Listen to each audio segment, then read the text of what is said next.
the immediate response is shared by everyone. It was a horrible atrocity.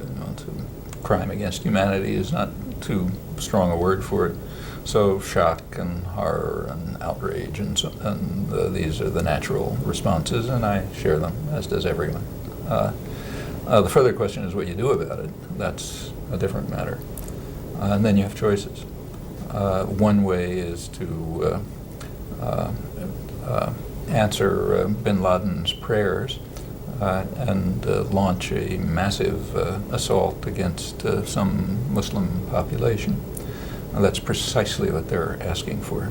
And every intelligence expert and strategic analyst knows it and has been pointing it out over and over again. Just yesterday, the French foreign minister pointed out that a massive military assault against any Muslim population will be in, say, Afghanistan. To do that would be to fall into what he called a diabolical trap. And he knows exactly what he's talking about. France and French intelligence particularly was deeply involved, in fact played a primary role in drawing the Russians into what Zbigniew Brzezinski later called an Afghan trap, when Brzezinski took credit for the fact, maybe he's exaggerating, but he took National Security Advisor under Carter in a secret directive of 1979, which provided aid to Mujahideen fighting against the government of Afghanistan. And according to Brzezinski, the purpose was to incite a Russian invasion, which indeed took place a couple of months later, and drew the Russians into this Afghan trap, which was a major factor leading to the collapse of the Soviet Empire. Brzezinski is very proud of that. The French were in the forefront of planning that, so when Foreign Minister Vidrine talks about a diabolical trap, he knows exactly what he's talking about. As disturbing as the idea of going to war, as disturbing as the idea of going to war against civilians, possibly, in this attempt to root out evildoers wherever they may be, I mean, that is chilling. But what we're also seeing that's really worrisome to me is politicians trying to push through really regressive measures, which, I mean, none other than Bob Barr, not a person I generally agree with, but even Congressman Bob Barr pointed out that some of these restrictions on civil liberties, this desire to hold immigrants without explaining why for indefinite periods of time, these are things that, racial profiling, these are policies that people had tried to push through before and were unsuccessful at getting through. And they're essentially using this moment of fear and confusion to push through some really restrictive and frightening measures which people wouldn't have accepted at any other time. And so that's really disturbing.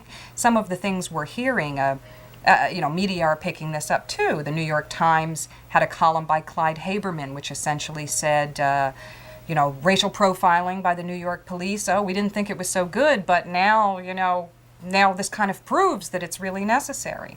The New York Times also had a news article in which they said, even black people are finding that they're doing racial profiling now too.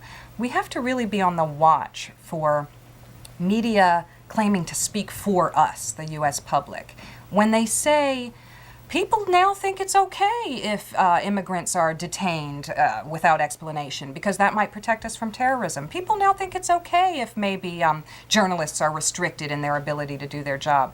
Well, nobody I talk to really thinks that's okay.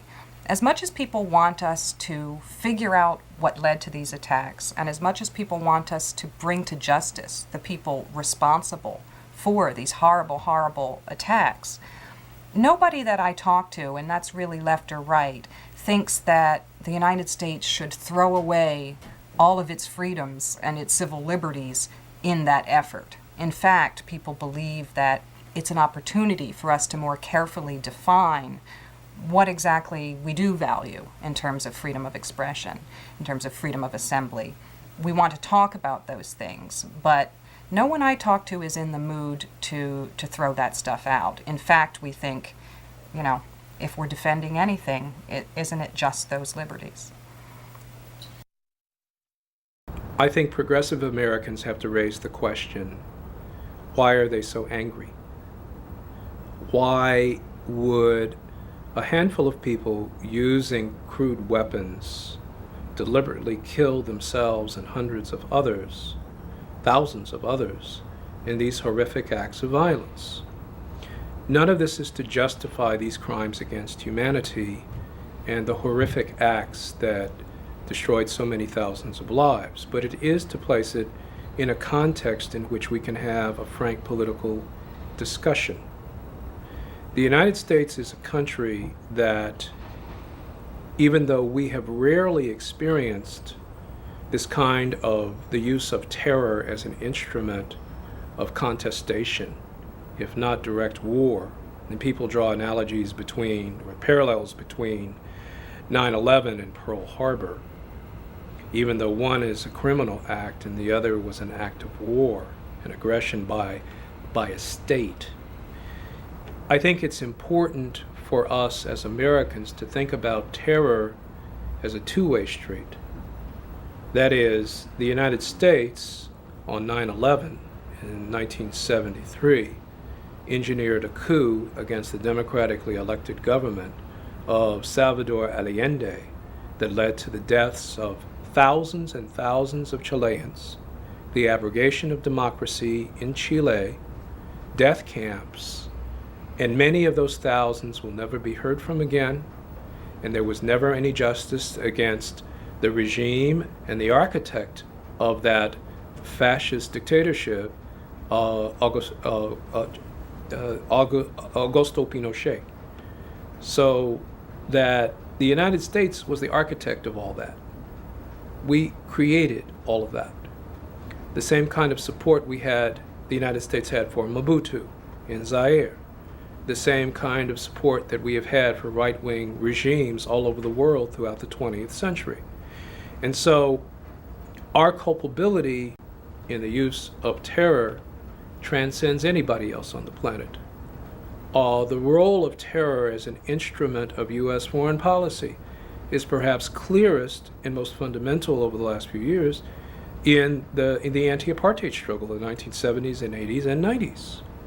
That in Africa, the United States' policy was to deliberately support terror, the use of armed violence against civilian populations.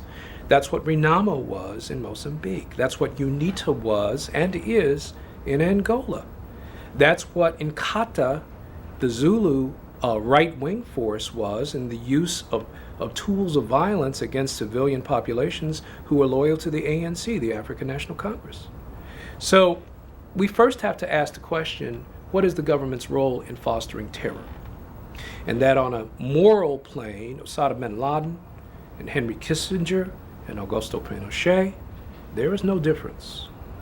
The media's job, I think, is to explain to the people of our country and to the young people about what an important document the Constitution is, what an extraordinary document it really is, having been written 200 years ago.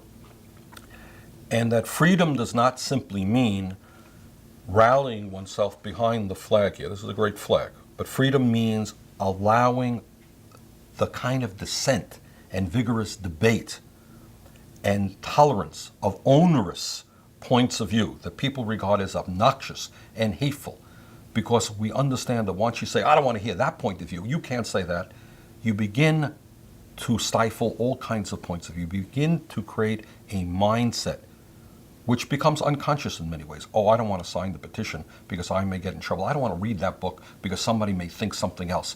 And my mind becomes narrower and narrower. And our society suffers as a result. If you think all of the great scientific, social, and political advancements that have been made by people who were out on the edge, who had the radical idea that maybe it was the moon, that moved around the sun rather than the other way around, that was a radical idea. And we don't want to create a climate where some 13-year-old girl is not thinking about an issue because her mom said that she may get into trouble if she reads that book.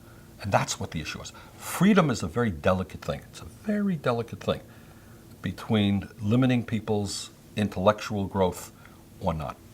And that's why we have to be vigorous and extremely proud. If this flag means the Constitution of the United States, we as Americans should be very, very proud of that. And we should do everything that we can to fight those people who, for political reasons, are trying to limit basic freedoms in America.